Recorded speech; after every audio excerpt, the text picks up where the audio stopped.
He didn't raise his voice. He didn't sound angry. That was the worst part.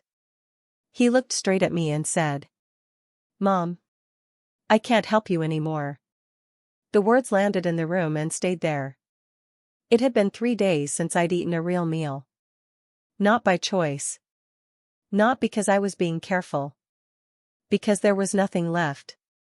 I was standing in my kitchen, barefoot on the cold floor, holding a mug of warm water instead of soup, trying to keep my hands from shaking. The light above the sink flickered. The refrigerator hummed, mostly empty. Behind me, the cabinets held almost nothing. He saw all of it. He knew. This was my son. The child I had fed before myself. The one I used to cut apples for in thinner slices so he wouldn't notice there wasn't enough. The one who never went to bed hungry as long as I had breath in my body. He didn't ask when I last ate. He didn't ask if I'd be okay tomorrow. He picked up his jacket, avoided my eyes, and walked out. The door closed softly. Almost politely. I stood there for a long moment, staring at the mug in my hands, as if not moving might undo what had just happened. Then I went into my bedroom and sat on the edge of the bed in the dark. The house was quiet. Too quiet. And in a voice so small I barely recognized it, I whispered, "How could they do this to me?" If you want to hear my story until the end, please subscribe to the channel and tell me in the comments where you're watching from. Now let me tell you who I was. And how this all began. My name is Margaret Hale. I raised 2 children mostly on my own. Their father didn't leave all at once. First he stopped coming home on time. Then he stopped coming home happy. One day, without a fight or a slammed door, he stopped coming home at all. I learned early that quiet endings can be the hardest to explain to children. I worked for decades without weekends. In Springfield, Missouri, work was never glamorous, but it was honest. I cleaned offices after hours, when the lights were low and the carpet still held the day's footprints. I folded laundry at a nursing home, the kind that smells faintly of soap and medicine. Later, I worked at a small insurance office downtown, sitting at a beige desk under fluorescent lights, answering phones for people who were always in a hurry. No one there knew my story. They only knew I showed up. I saved every dollar. I wrote grocery totals in pencil so I could erase them and start again. I clipped coupons and planned meals the way some people plan vacations. I bought shoes a size too big for the kids so they would last longer. I kept an envelope hidden in a cookie tin for emergencies, because life always finds a way to ask for more than you planned. I taught my children to be strong. I taught them to stand on their own feet, to work hard, to never assume someone else would fix things for them. I also tried to teach them kindness. I believed that if you gave enough of it, it would come back when you needed it most. When they grew up, they left the way young people do, forward-facing, eyes on the future. My son moved to Kansas City for work. My daughter married and settled 2 towns away. They had new jobs, new cars, new furniture that still smelled like the store. They talked about deadlines, traffic, renovations, and stress. Their lives were full. Mine became quiet. I stayed in my small house on the edge of Springfield. The maple tree out front kept growing. The back step still creaked when it rained. Inside, everything stayed the same, the blue kettle, the chipped floral mug, the framed photo of the kids on the piano from a summer long ago. I told myself this was how it was supposed to be. Parents stay. Children go. They knew I lived carefully. I never hid that. I only softened it. "How are you doing, Mom?" my son would ask, usually while multitasking. "I'm fine," I'd say. "Just watching my pennies." "That's good," he'd reply, and the conversation would move on. My daughter would call on Sundays when she remembered. "Things are hectic," she'd say. "We've just been so busy." "I understand," I'd tell her. And I did. I just didn't realize how easily understanding could turn into being overlooked. The distance didn't arrive in one dramatic moment. It came in pieces. A birthday lunch postponed, then forgotten. A visit planned, then quietly cancelled. Holidays where I was asked to take the picture instead of being in it. I became someone they loved in principle, not in practice. I told myself it was normal. Children grow up. Parents step back. That's the natural order. But distance has a sound. It's the pause before someone answers your text. It's the way your name stops coming up in conversation. It's realizing you choose your words carefully, afraid of being an inconvenience.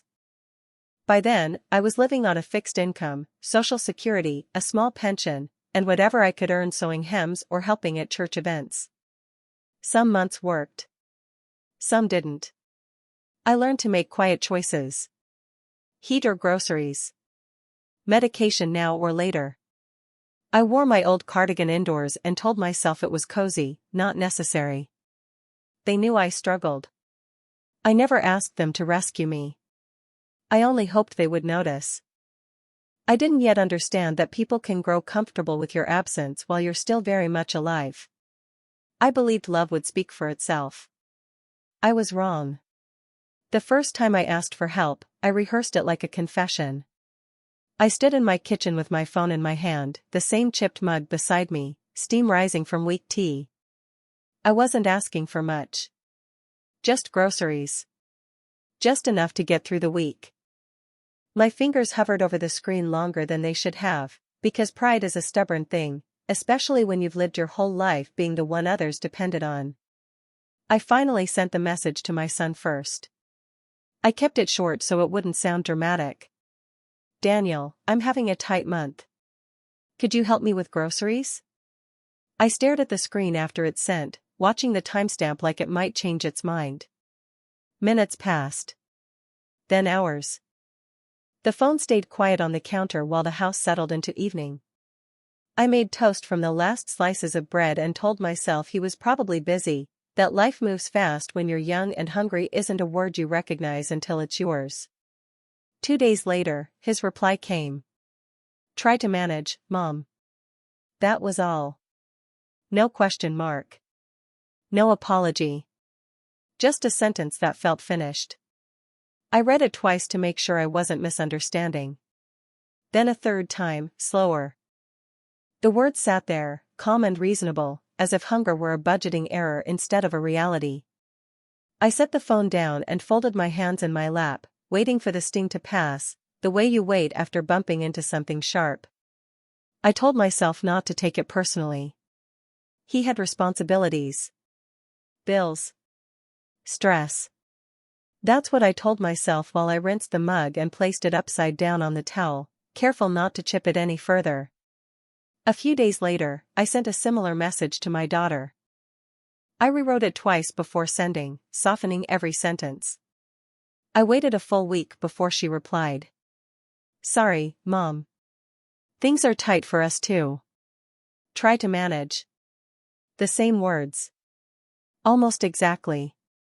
I sat at the table when I read it, the chair across from me empty. I noticed a crack in the wall near the window I hadn't seen before. I wondered how long it had been there. Some things appear only when you finally slow down enough to look. I felt something shift then, quiet but certain. Not anger. Something colder. A recognition. I realized they hadn't asked a single follow-up question. Not when I'd last eaten. Not whether I was okay. Not even a suggestion, a ride to the store, a bag of rice left on the porch. I replayed our past conversations in my head, searching for signs I might have missed. Had I sounded ungrateful? Demanding? I couldn't find anything except my own careful politeness, the way I always ended calls first so they wouldn't feel rushed. That night, I opened my checkbook and lined the numbers up again. Rent. Utilities. Medication. Groceries.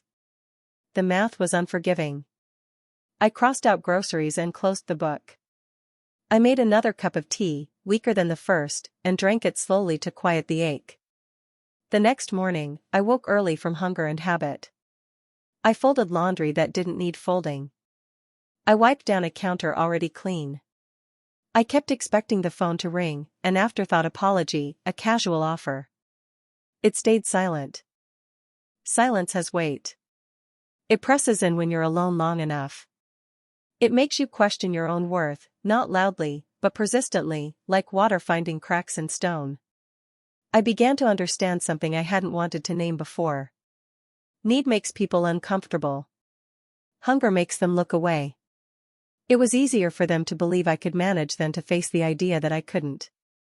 And so they chose comfort over care, distance over effort, silence over responsibility. I didn't call them back. I didn't argue. I didn't explain further. Mothers learn early that explaining your pain too often makes people impatient, and impatience turns into distance. Instead, I learned something new about silence. Silence can be a decision. Silence can be a message returned exactly as it was received. It can be a mirror. This was the first crack. Small. Almost invisible. But once it appeared, everything that followed would travel through it, widening with every step I took alone, changing the way I saw my children forever, whether I wanted it to or not. I did not know then how wide that crack would grow, only that something essential had shifted, quietly and without permission. It was the moment trust began to thin, not through cruelty, but through neglect, which can be harder to forgive. I carried that realization with me, heavy and unseen, as the days continued exactly as before. Nothing looked different on the outside, but inside, something had broken its quiet seal. From that point on, I was no longer waiting to be rescued. I was watching, learning, and preparing myself for truths I could no longer avoid. This was only the beginning, though I did not yet know where it would lead.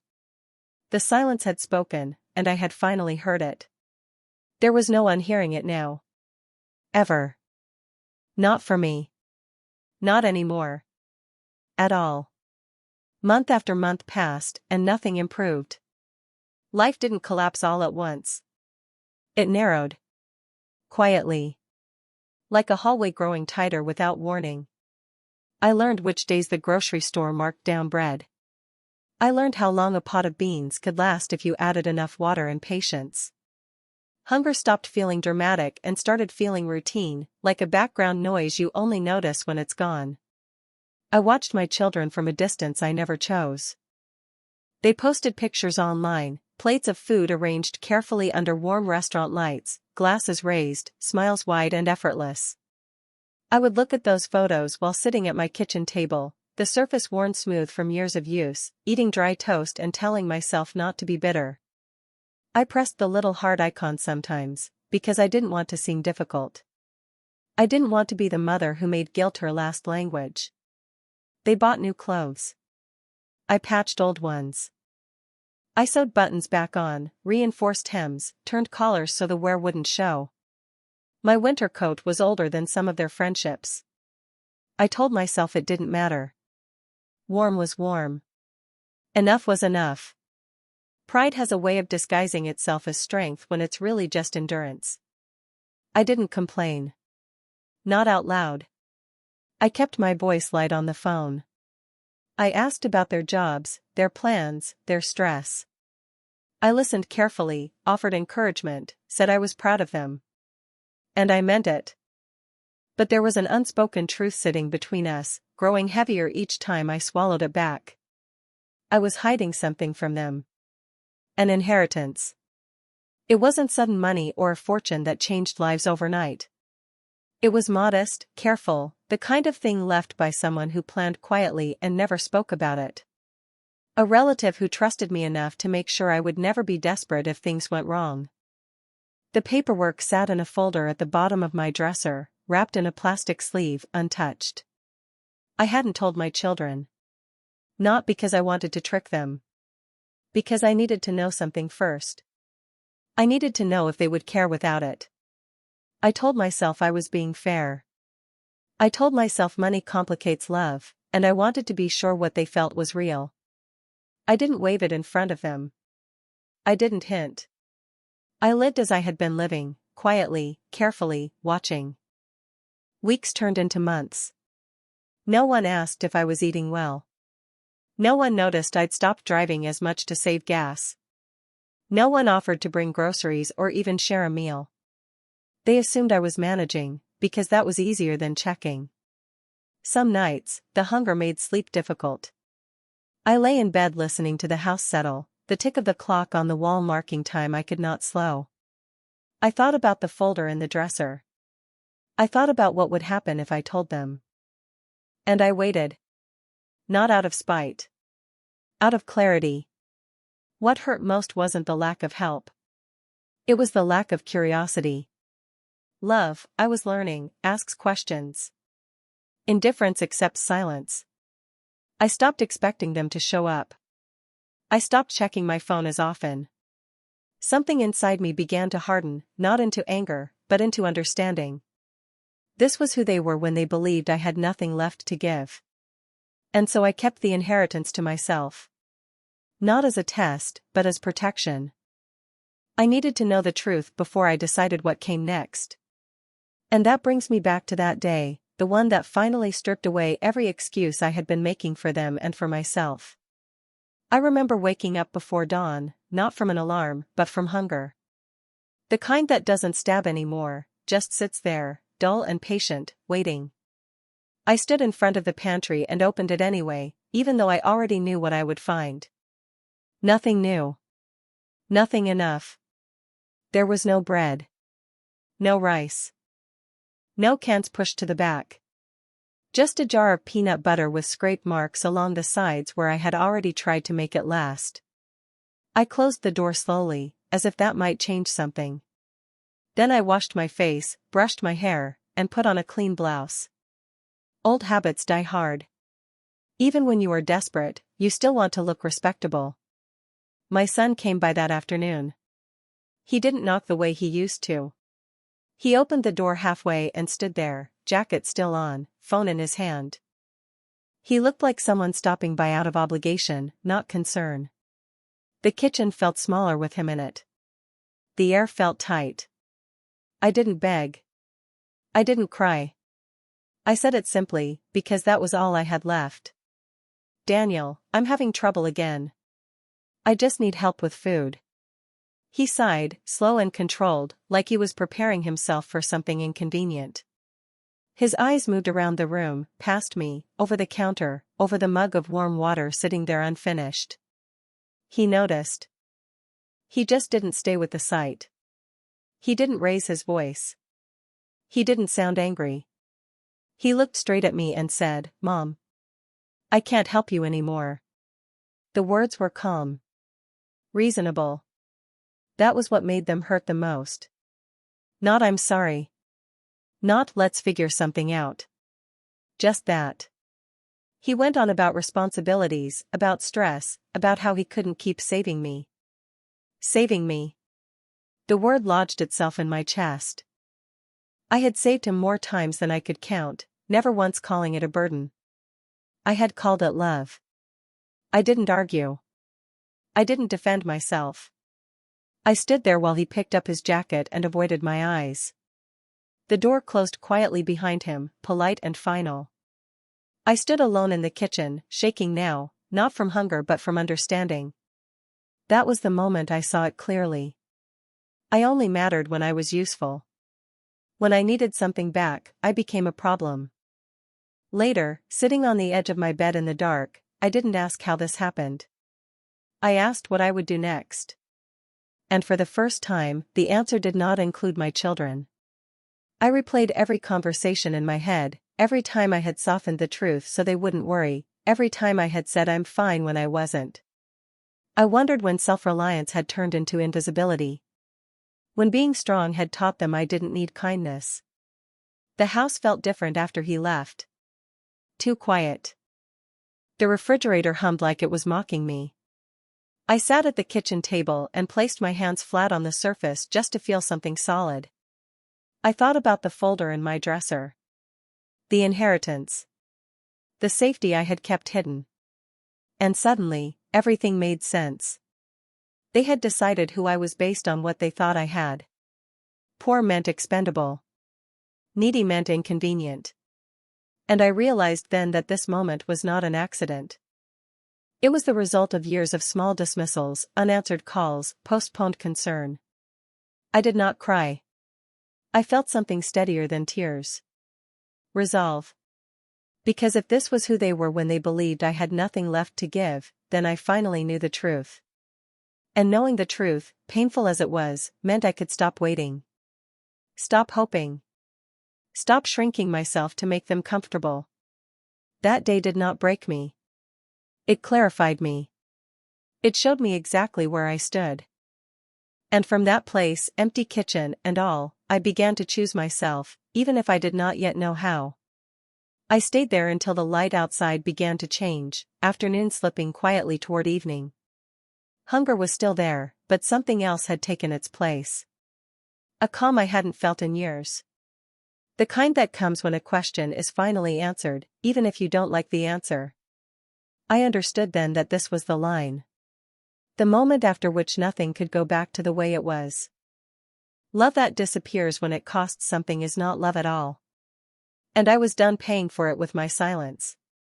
I lay down on the bed fully dressed, staring at the ceiling, listening to the house breathe around me. Memories came and went, school lunches packed late at night, scraped knees kissed better, hands held through storms that were never mine alone. I let them pass without chasing them. That part of my life was real. But it was no longer the measure of my worth. That day became a dividing line. Before, I waited. After, I watched. And in that watching, something strong and quiet began to grow. I did not know yet where it would lead, only that I would no longer disappear for anyone again. Ever. This time. I knew. And they didn't find out because I gathered them around my table and confessed. I didn't even hint. I was too tired for games by then, and too clear-eyed to believe money would heal anything it touched. They found out by accident, the way most truths surface when you stop guarding them. It was a plain Tuesday, gray outside, the kind of day when the mailbox feels heavier than it should. A thick envelope waited inside, my full name typed neatly across the front, Margaret Hale. The return address belonged to a firm I hadn't heard from in months. I knew what it was before I opened it: annual statements, formal language, numbers that sat quietly like a spare key. I carried it into the kitchen and set it on the table beside my chipped floral mug. The kettle clicked off. Steam rose. I told myself I'd open the letter later. I poured tea instead. That was when my daughter walked in. She still had a key, though she almost never used it. The door opened without a knock, and she called out, "Mom," in the bright voice people use when they don't want to admit they're nervous. "I'm in the kitchen," I answered. She stepped in, coat still on, purse on her shoulder, eyes already scanning the room. We exchanged the usual lines: "How are you? Busy week, traffic was terrible." Then her gaze landed on the envelope. "What's that?" she asked, too casually. "Just paperwork," I said. "Nothing important." But she was already reaching for it. Not snatching, just lifting it, turning it slightly, reading the return address. Her eyebrows rose, a quick flare of interest she tried to hide. "Oh," she said. "I didn't know you were dealing with this." I held my mug with both hands to keep them steady. "It's nothing," I repeated. We spoke for another 5 minutes about nothing at all. She asked if I needed anything, but she asked it in a new tone, careful, alert, like she was measuring her words. After she left, the quiet didn't return the way it usually did. It felt charged, like the air before a storm. My phone rang that evening. Daniel. He never called at night unless something was wrong. "Mom," he said, and his voice had that softened edge I hadn't heard in a long time. "Elise said you got a letter. Are you okay?" I stared at the wall while he spoke, watching the second hand on the clock sweep in its slow circle. "I'm fine," I said. "Why wouldn't I be?" There was a pause, the kind where someone decides whether to pretend or to push. "We just didn't realize," he said. "You know you don't have to struggle alone, right?" Struggle alone. I thought of my unanswered messages. The 2-day delay. The week of silence. The words try to manage. I swallowed the bitterness before it could rise. Within an hour, there were texts. Heart emojis. Prayer hands. Love you, Mom. We're here. Call me anytime. The screen lit up again and again. The next morning my son arrived with groceries, bags and bags, as if volume could make up for time. Fresh fruit. Chicken wrapped in plastic. A bouquet of grocery store flowers he set in a vase like a peace offering. We didn't know it was this bad, he said while filling my refrigerator. Why didn't you tell us? I looked at him and wondered how a mother is supposed to answer that without sounding like a complaint. I could have said, I did tell you. I could have shown him my phone. Instead I said, evenly, I tried. He gave a small laugh, uncomfortable. Well, we're here now. My daughter arrived later with a casserole in a foil pan and a new warmth in her smile. She hugged me too long, held my shoulders, looked at my face as if checking for damage. We're family, she said. We take care of each other. The words were perfect. The timing was not. They asked gentle questions with sharp edges. Did you sign anything? Who is handling it? Is it set up the right way? Should we meet with someone? They said it all like concern, but I heard the other thing underneath, calculation, plans forming. That night, after they finally left, my kitchen smelled like onions and fresh bread for the first time in months. The fridge was full. The house was quiet again. I sat at the table with my tea and stared at the open pages. And the truth settled over me, calm and cold. They had watched me go without when they believed I was poor. And the moment they learned I had something that could benefit them, suddenly I was precious. Suddenly I was mom again. I didn't feel triumph. I felt clarity. I ran my finger along the rim of that mug, the same one I'd been drinking warm water from days earlier, and I understood what had changed. Not my need, my value in their eyes. The help wasn't for my hunger. It was for their fear of missing out on what they now believed belonged to them. And it stung, too. Because love that appears only after numbers is not love. It's interest. And once I recognized it, I knew I could never go back to pretending the silence hadn't happened. That night, after they left, I moved through my kitchen like a guest in my own life. I washed the casserole dish. I folded the plastic grocery bags and tucked them under the sink. I wiped the counter twice, not because it needed it, but because my hands needed something harmless to do. The refrigerator was full for the first time in months. It hummed with a different confidence, shelves heavy with fruit, cartons, meat wrapped in tight plastic. The light inside it looked almost too bright. I stood there with the door open, staring at food as if it belonged to someone else. When I finally closed it, the house went quiet again. Not peaceful. Just quiet, the way a room gets after someone says the thing that cannot be taken back. I carried my tea to the table and sat down. The mug was the same chipped floral one I'd been using for warm water on the worst days. The rim was rough where it had once hit the sink. I traced that little flaw with my thumb, slow and steady, and felt how familiar it was. It was the kind of imperfection you learn to live with, because replacing it always felt like wasting something that still works. I thought about the way my son's voice had sounded when he said, "Mom, I can't help you anymore." Calm. Controlled. Almost practiced. No anger, which would have at least meant emotion. Just an ending. I replayed the timeline, like lining up receipts on a table. 3 days without real food. 1 message to Daniel. 2 days of silence. Try to manage. 1 message to Elise. A full week.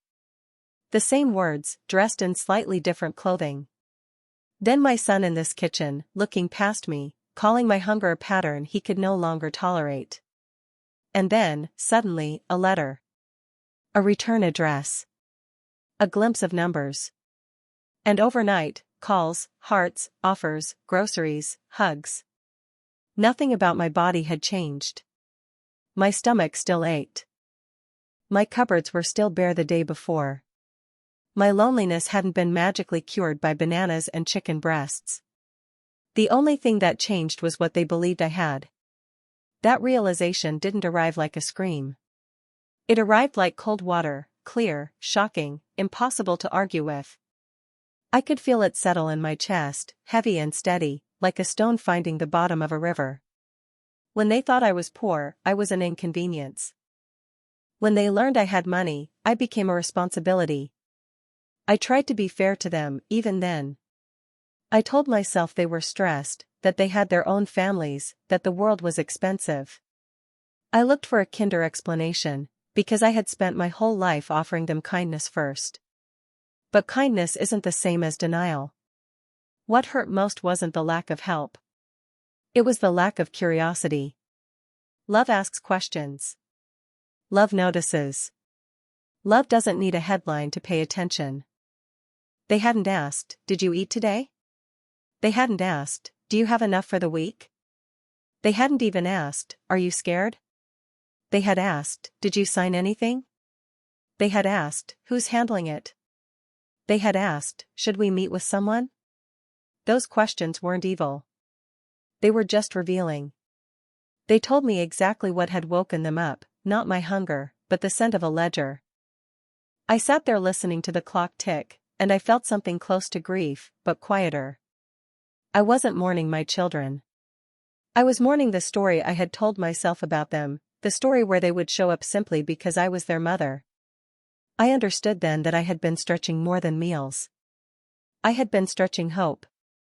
I had been thinning my own needs until they were almost invisible, and calling it strength.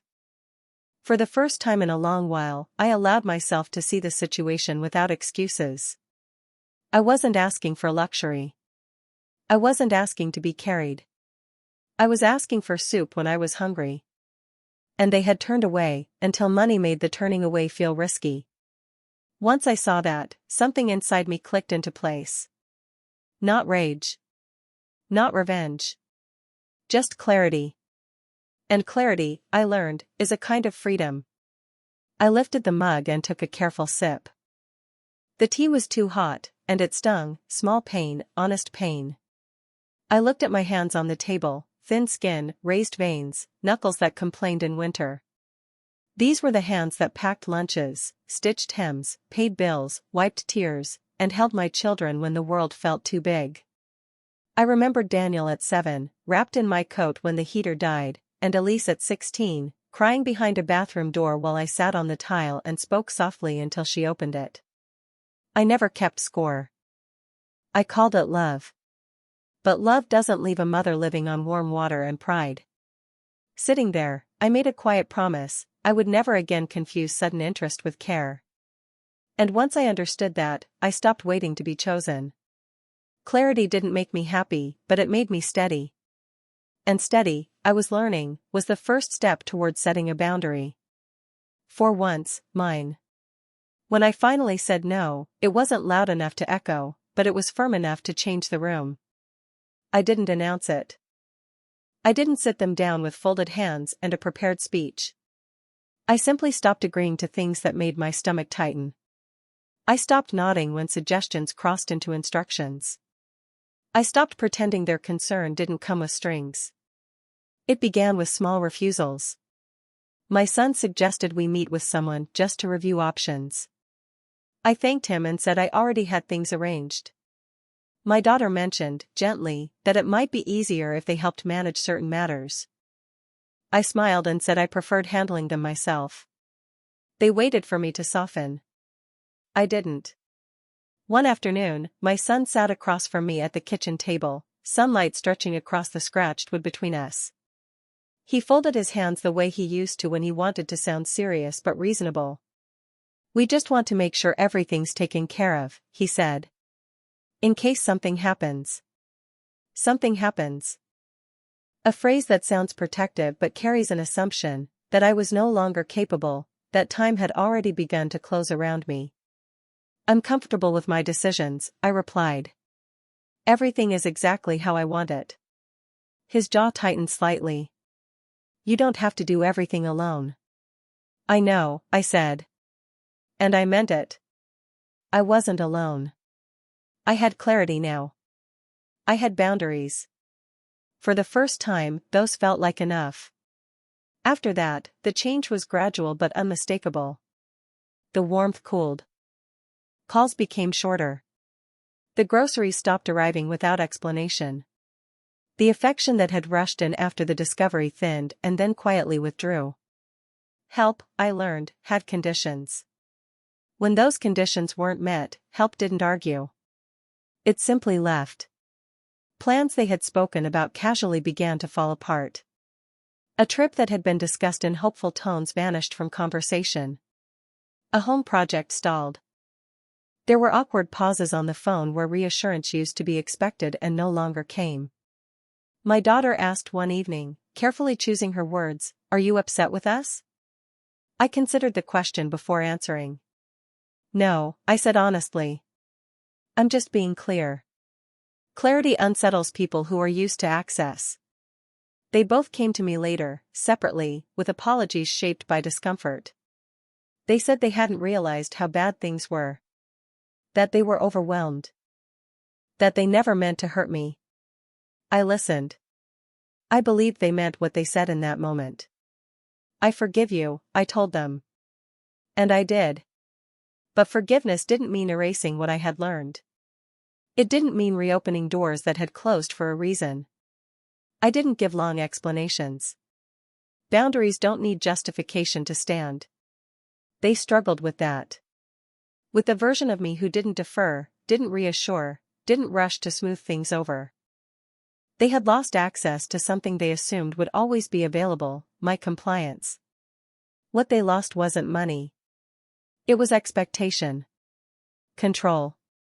The comfort of believing I would always put their ease before my own security. What I gained was quieter but stronger. I gained sleep that wasn't broken by worry.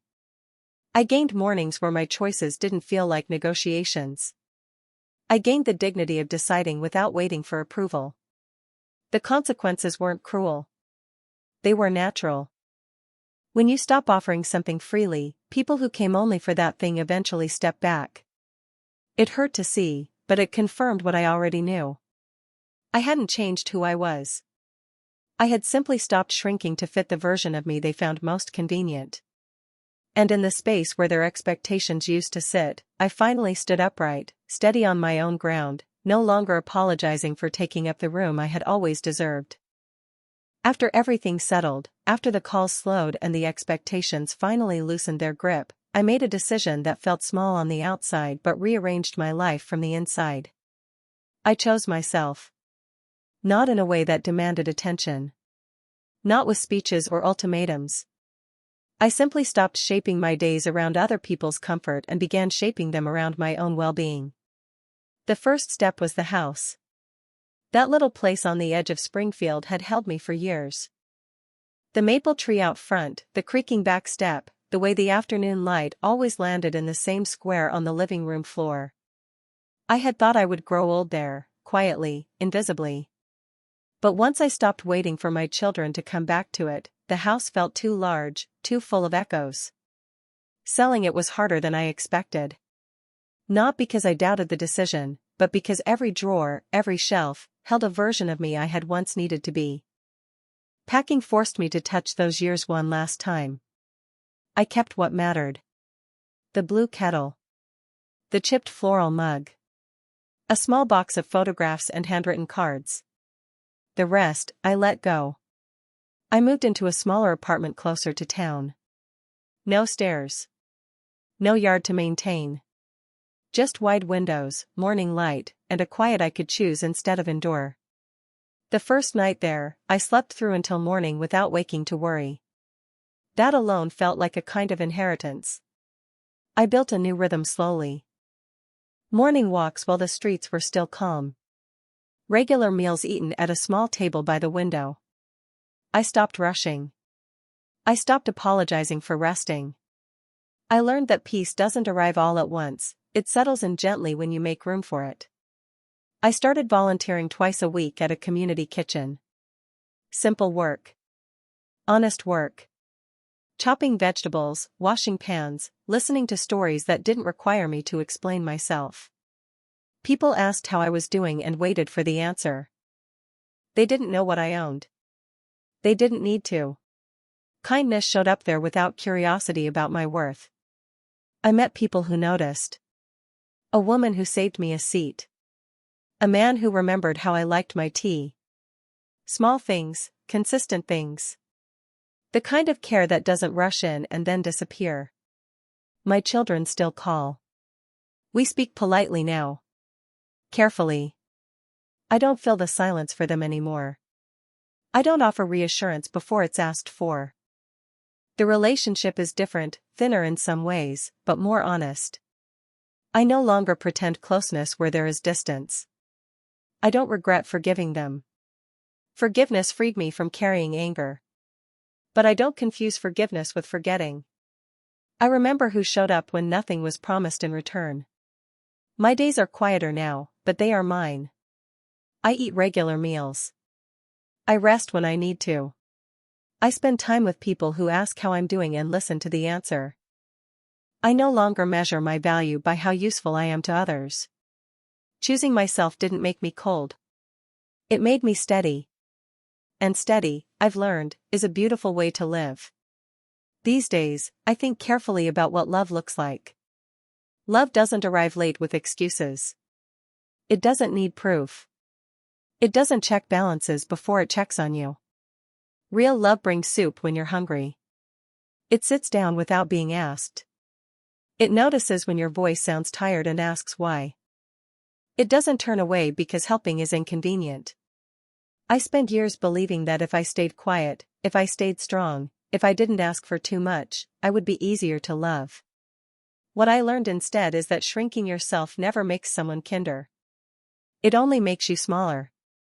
My children didn't stop loving me. They just loved me conditionally.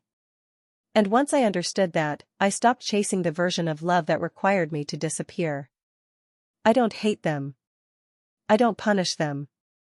I simply live differently now. With clearer boundaries. With fewer explanations. With more respect for my own needs than I was ever taught to have. Some nights, I still drink tea from that chipped floral mug. I think about the woman I was when I believed endurance was the same thing as strength. I wish I could sit beside her and tell her this. You don't have to starve to prove your worth. You don't have to wait to be chosen. You are allowed to choose yourself. If this story touched a nerve, you belong here. Subscribe to hear truths where silence becomes strength. I am no longer waiting at the door. I am finally home.